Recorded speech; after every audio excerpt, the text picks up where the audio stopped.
फिर dash dash, और इसी का लास्ट वर्ड क्या है श्लोक का? भवंत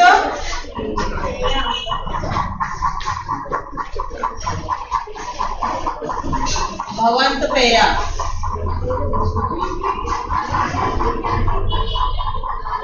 इस तरह से आपको श्लोक लिखना है।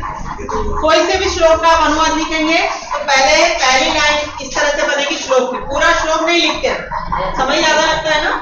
ऐसे ही अगर एग्जाम में भी आएगा तो जिस भी श्लोक का अनुवाद लिख रहे हैं वो श्लोक नंबर डालेंगे और पहला वर्ड और लास्ट वाला वर्ड लिखेंगे अनुवाद लिखने के लिए। या तो पूरा ही करेंगे, लेकिन जब अनुवाद करते हैं तो ये तरीका होता है, मतलब पूरा लिखने के लिए हमारा समय बच जाता है। अनुवाद लिखो इसका नीचे की लाइन से। पैर कॉपी में आप कैसे उपयोग करेंगे? ब्लैक और ब्लू पे करते हो ना। गुण जब गुणी व्यक्ति के पास होते हैं, गुण जब, हाँ ये श्लोक का अनुवाद लिख रहे हैं आप हिंदी में। संस्कृत में तो अभी पढ़ा, समझ में नहीं आया होगा, अब हिंदी में समझा रहे तो आप लिखो ये। गुण जब गुणी व्यक्ति के पास होते हैं, गुण जब गुणी व्यक्ति के पास होते हैं तब तक गुण होते हैं, तब तक गुण होते हैं।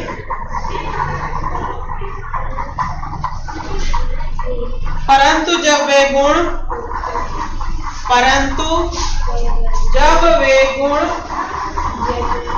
लिखना आती है सभी को? Yes miss. जो शब्द लिखना नहीं आए वो पूछ लेना, है ना। जब गुणी व्यक्ति के पास होते हैं तब वे गुण होते हैं, परंतु जब वे गुण निर्गुण व्यक्ति के पास जाते हैं, परंतु जब वे गुण निर्गुण के पास जाते हैं तो वे दोष बन जाते हैं, तब वे दोष बन जाते हैं। गुणा गुणेषु गुणा भवन्ति ते निर्गुणा प्राप्य भवन्ति दोषा। मतलब जब तक अच्छे व्यक्ति के पास अच्छी चीज रहेगी तो वो अच्छी बनी रहेगी, बुरे व्यक्ति के पास जाएगी तो वह चीज बुरी हो जाती है।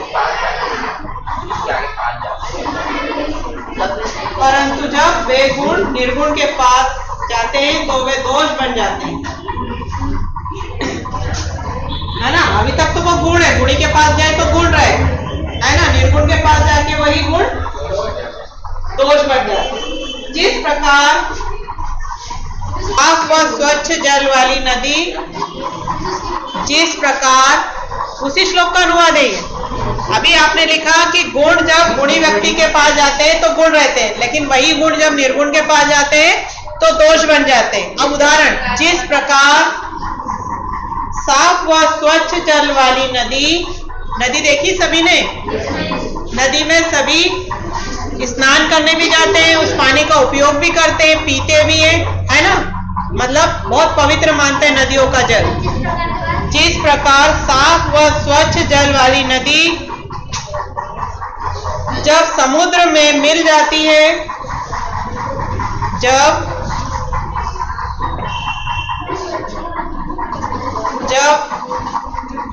स्वच्छ व साफ जल वाली नदी जब समुद्र में मिल जाती है, नदी बहती हुई कहाँ जाती है? समुद्र में। तो वह पीने योग्य नहीं होती, तो वह पीने योग्य नहीं होती। क्या नदी के बाद कितना स्लो लिखते हो? नदी जब समुद्र में मिल जाती है, नदी जब समुद्र में मिल जाती है तो वह पीने योग्य नहीं रहती है। किस तरह से? उदाहरण समझ में आया? जैसे हमारे पास गुण है ना, और वही गुण किसी दूसरे व्यक्ति जो बुरा व्यक्ति है, निर्गुण है, उसके पास चले गए तो गुण गुण रहेंगे, निर्गुण हो जाएंगे। वैसे ही नदी जब तक अकेली बह रही है उसका जल स्वच्छ है, साफ है ना, लेकिन वही जल जब समुद्र में जाके मिल जाता है तो वो पीने योग्य नहीं रहता। कैसा हो जाता है? पी नहीं पाते उसे। तो ऐसे ही गुण भी है। आ गया पहले श्लोक का अनुवाद समझ में? अब दूसरा श्लोक करो। इसमें क्या करेंगे? साहित्य संगति कालीहीन, ये एक ही शब्द लिख दो, साहित्य।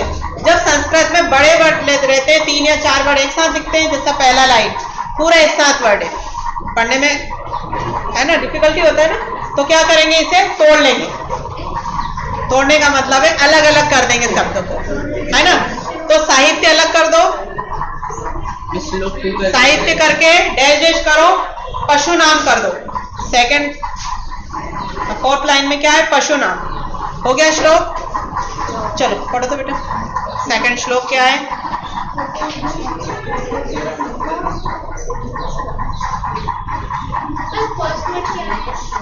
साहित्य संगीत कला विहीन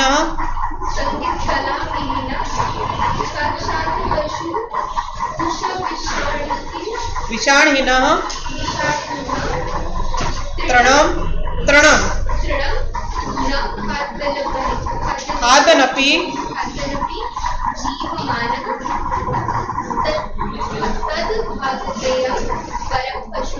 वेरी गुड, बेटर।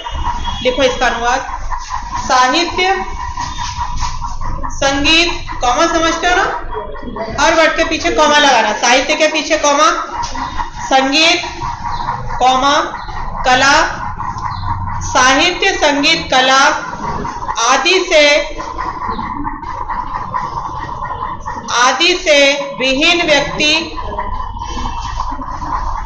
साहित्य संगीत कला आदि से विहीन व्यक्ति क्या?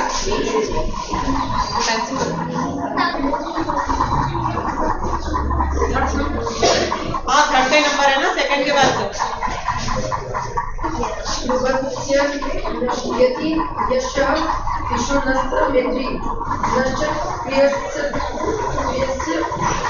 मर्थ परस्य विद्या फलम व्यवसनिनः कृपणस्य राज्यं प्रम तत्सचिवस्य नराधीनस् पदस्य। लिखो, लालची व्यक्ति का यश।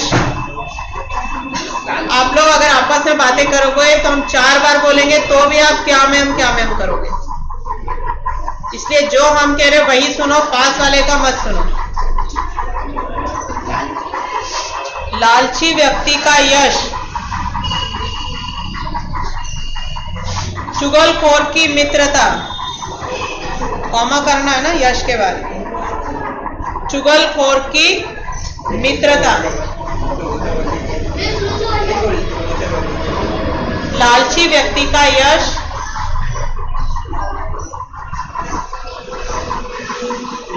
लालची व्यक्ति का यश, चुगलखोर की मित्रता।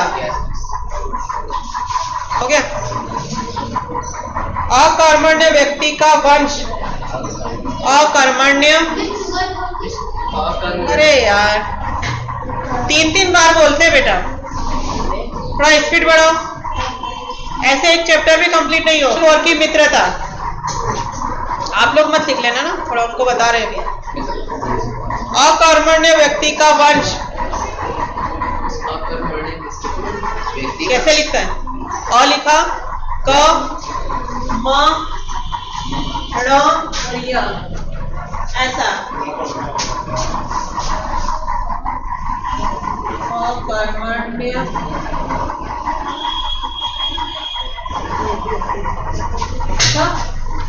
अकर्मण्य व्यक्ति का वंश, वंश के बाद कॉमा। हो गया।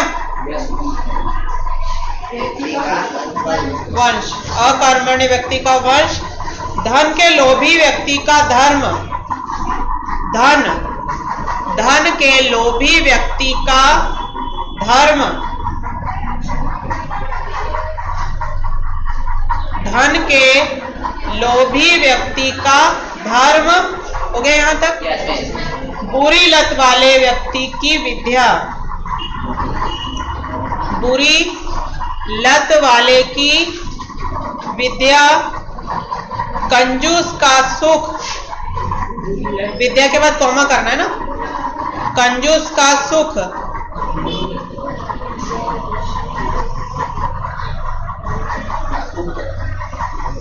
कंजूस का सुख और आलसी मंत्रियों वाले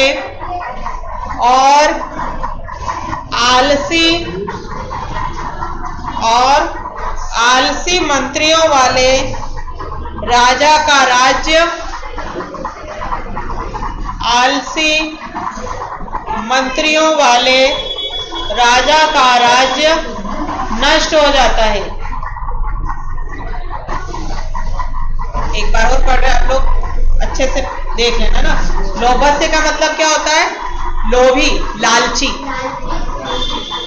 लालची व्यक्ति का यश, चुगलखोर की मित्रता, अकर्मण्य व्यक्ति का वंश, धन के लोभी व्यक्ति का धर्म, बुरी लत वाले व्यक्ति की विद्या, कंजूस का सुख और आलसी मंत्रियों वाले राजा का राज्य नष्ट हो जाता है।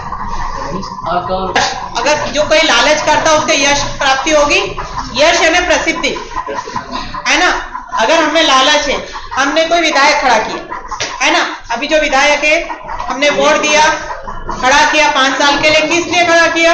कि हमारी परेशानियों हल करे, जो भी तकलीफें वो दुख पानी जो भी ये परेशानी हल करे। लेकिन वो क्या करेगा? अपना कर रहा है, लालच है उसे, अपना पैसा इकट्ठा कर रहा, हमारा नहीं कर रहा, तो उसे यश की प्राप्ति होगी। हमें उसे क्या कहेंगे? 5 साल बाद इसको हटा देंगे, है ना। उसकी प्रसिद्धि होगी। लेकिन जो अपना लालच नहीं कर रहा, हमारा काम कर रहा, उसका नाम चलता रहेगा। नहीं, बहुत अच्छा। अरे यार ऐसा नहीं है, उसके पहले चले। अभी तो चले जाओ। आप पढ़ो बेटा, आपने पढ़ लिया क्या?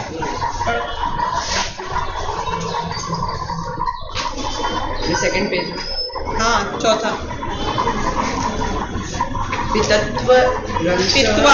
पित्वा रसम तु कटुकम मधुरम समानम माधुर्यमेव जन्येन धूमधिकासो मधुमक्षिकासो संत स्वतः समसज्जन दुर्जनाना नाम श्रुत्वा वचः मधुर सूत्र रसम सृजन्ति। बैठ जाओ। यह मधुमक्खी, तीसरा श्लोक लिख लिया आपने जैसे आपको बताया था? नहीं किया हो तो पहले वो करो। कर लिया? Very good. सभी ने पीछे भी? यह मधुमक्खी कड़वा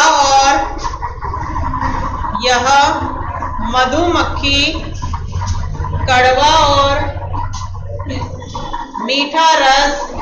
टाइम का ध्यान रखना बेटा, है ना, क्योंकि अभी हमें समय पता नहीं है। आ जाओ। यह मधुमक्खी कड़वा और मीठा रस समान रूप से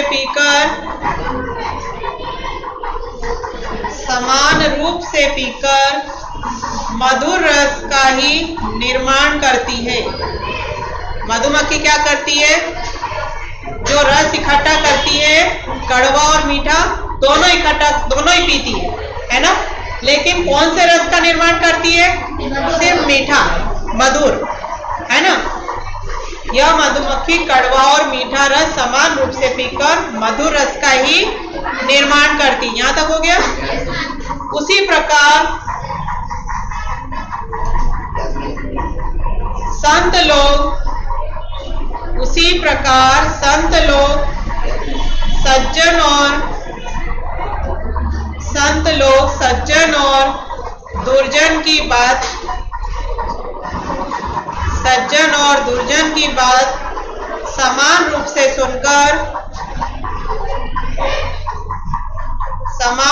सुनकर सदा मधुर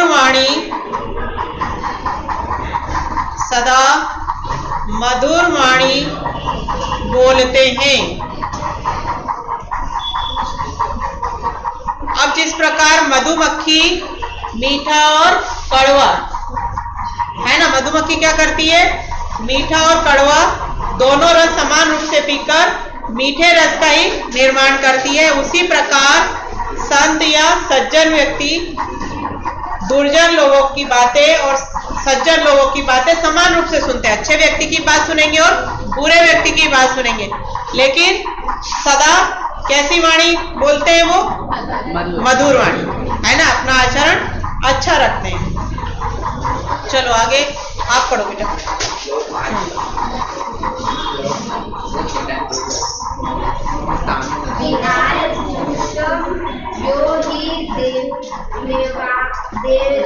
देव मेवा वल्लभते सीवत कस्य मूर्धन्य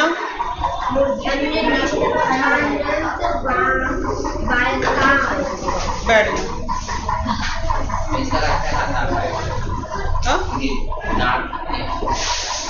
क्या कह रहे, जो व्यक्ति अपने परिश्रम को छोड़कर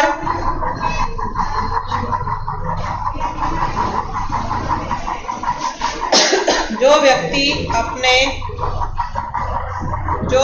अपने परिश्रम को छोड़कर भाग्य के सहारे बैठता है, जो व्यक्ति अपने परिश्रम को छोड़कर भाग्य के सहारे रहता है,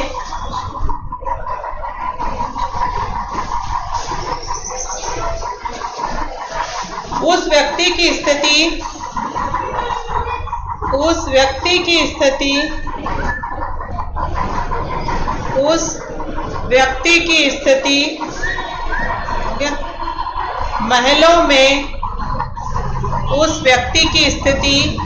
महलों में बने शेर की तरह हो जाती है। महलों में बने शेर की तरह हो जाती है, जिसके ऊपर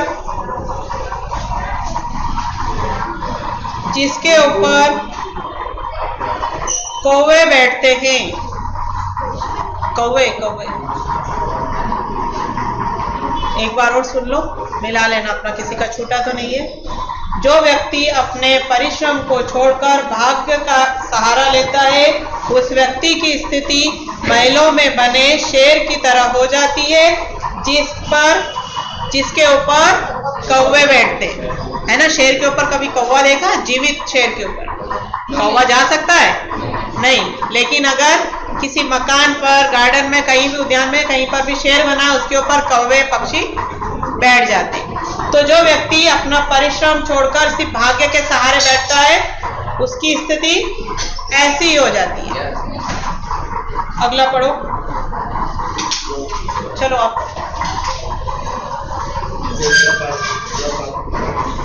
छठा है ना। अब ये भी एक ही लाइन में दिया, तो हमें इसे क्या अलग अलग करेंगे, कैसे पढ़ेंगे। पुष्प, पत्र, फल, छाया, मूल, वल्क, दारू भी। धन्य, पढ़ो आगे नीचे वाली लाइन। ऐशाम,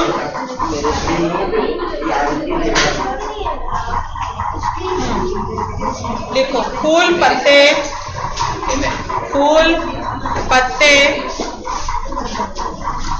फूल के बाद कॉमा करना है ना। फूल, पत्ते, फल, छाया, फूल, पत्ते, फल, छाया, जड़, छाल, जड़ लिखा, छाल, कॉमा करते जाना, लकड़ी आदि से फूल, पत्ते, फल, छाया, जड़, छाल, लकड़ी आदि से युक्त पेड़ धन्य है। आदि से युक्त पेड़ धन्य है।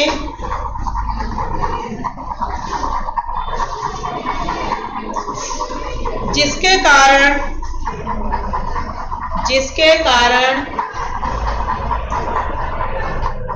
लोग कभी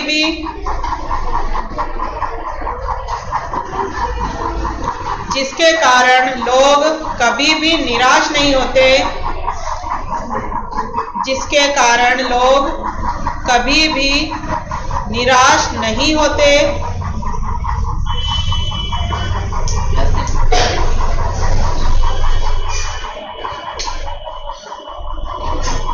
अर्थात पेड़ों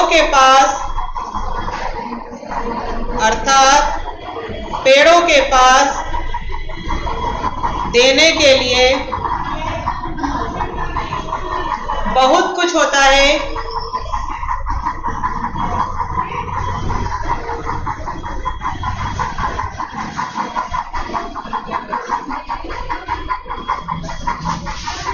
पेड़ों के पास देने के लिए बहुत कुछ होता है, वे कभी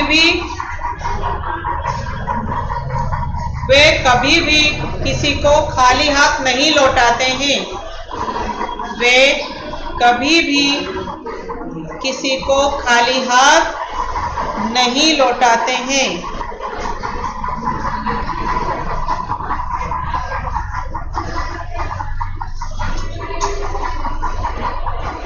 चलो इधर पीछे गर्ल्स सबसे लास्ट में,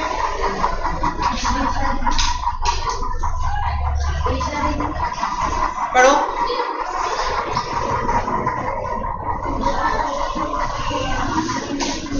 निया लिखा आपने, डैश डैश किया, आगे ग्रह कर दो। क्या नहीं, आपको ये सारे श्लोक पैर कॉपी में लिखना है, ब्लैक बोर्ड नहीं आएगा। दत्ता नाम पदा नाम स्वर वाचनम पुरत। क्या हुआ, हंसी क्यों आ रही थी? इस तरह से नहीं हंसना है बेटा, वरना आपको क्लास से बाहर जाना पड़ेगा।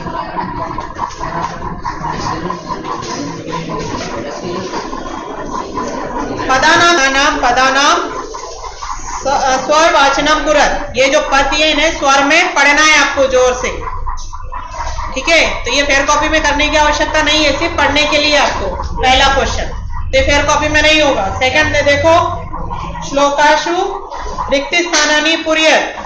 पुर्यत यानी पूर्ण करना है, जो खाली स्थान है उन्हें भरना है आपको। कैसे भरना है? श्लोक से देखकर। समुद्र मासात, क्या आएगा इसमें? भवंत अपेया। पढ़ो, भर दो। ये पहले श्लोक में लिखा है, और ये जब तक आप श्लोक याद नहीं करेंगे तब तक आप देख भी नहीं पाएंगे। ये एग्जाम में आते हैं ऐसे। दूसरे में श्रुत्वा वचः मधुर सुक्तस्य सृजन्ति। तीसरे में परम है ना?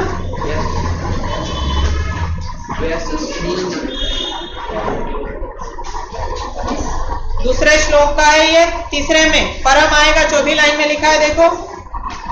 चौथा है विद्याफलम। हाँ, ये तीसरे श्लोक का है, तीसरी लाइन। व्यवसस नीनः। बड़ा वाला देखो, पुरुषम विहाय यह देवमेव।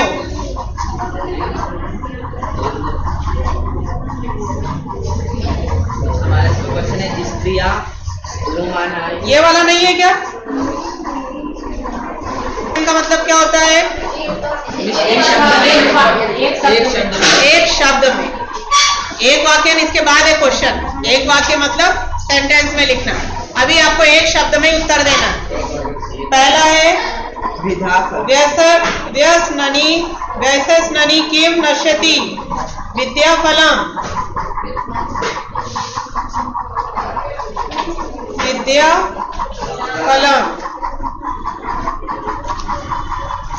दूसरा, कस्य यश नश्यति लुब्धस्य। आ जाओ। में लिखा है देखो, लुब्धस्य पहला वर्ड ये सस्य। मधुमक्षिका किम जनयति, किसका जन्म करती मधुमक्खी? मधुयम, मधु मधुरम। हाँ, ये चौथे श्लोक में पहले में लिखा है। पेंसिल को बेटा एक हमें एक्स्ट्रा है, फिर आपके पास नहीं रहेगी।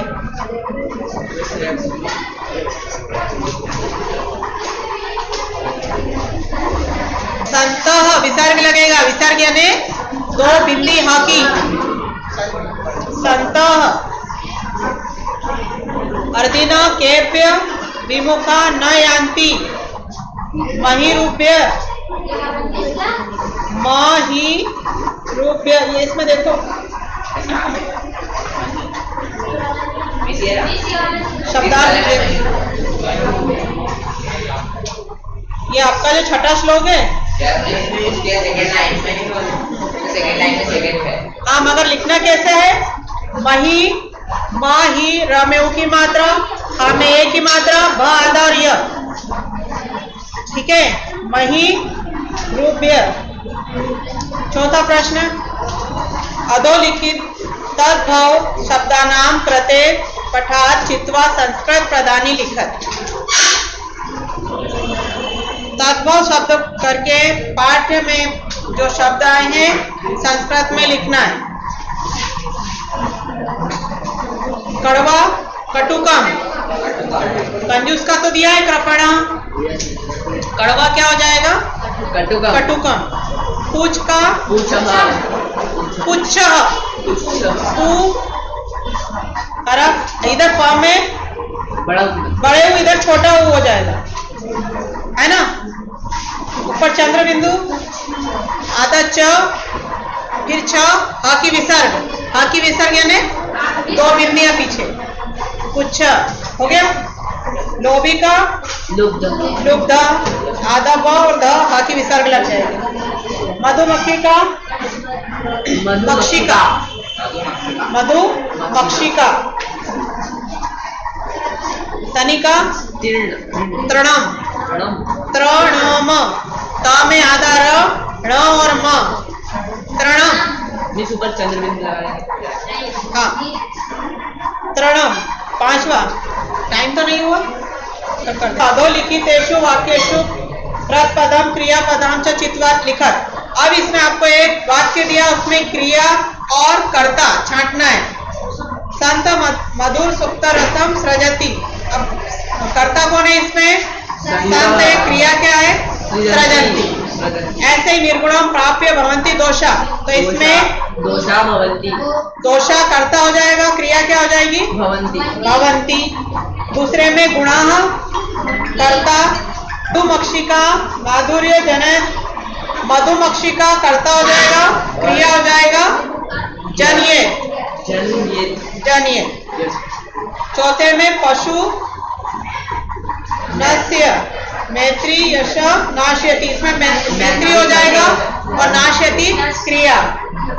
नदा समुद्र मासाद अपय भवन्ति, नदा कर्ता और क्रिया भवन्ति। हो गया सभी का? छूटा तो नहीं पीछे? छठा क्वेश्चन, रेखांकितानि पदानि आदृत्य प्रश्न निर्माण कुरत। ये कभी किया आप लोगों ने?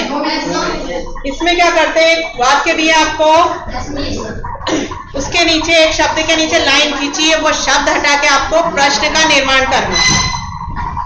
ठीक है, अब यहाँ लिखा है गुणा गुणेशु गुणा भवन्ति। गुणा के नीचे लाइन खींचिए, मतलब आपको ये गुणा हटाना है और एक शब्द बना लिखना है जिससे प्रश्न का निर्माण हो जाए। गुणेषु भवन्ति, तो यहाँ आएगा के। दूसरे में नदा के स्थान पे का। ग में लुब्धस्य के स्थान पे कस्य, कस्य वश नश्यति। मधुमक्षिका पे का और लास्ट में आ जाएगा पुत्र। इसमें कस्मिन भी लगा सकते हैं, है ना। तस्य पुत्र तिष्ठन्ति वायसा या कस्मिन तिष्ठति वायसा। पुत्र लगाओ, इसमें पुत्र लगा लो। पहले में के, दूसरे में का, कस्य, का और पुत्र। ठीक है। सातवां क्वेश्चन देखो, उदाहरण अनुसारम पदानी पृथक कुरत। अब जो शब्द दिया है उसको अलग अलग करना है। समुद्रम आसाद, समुद्रम आसाद।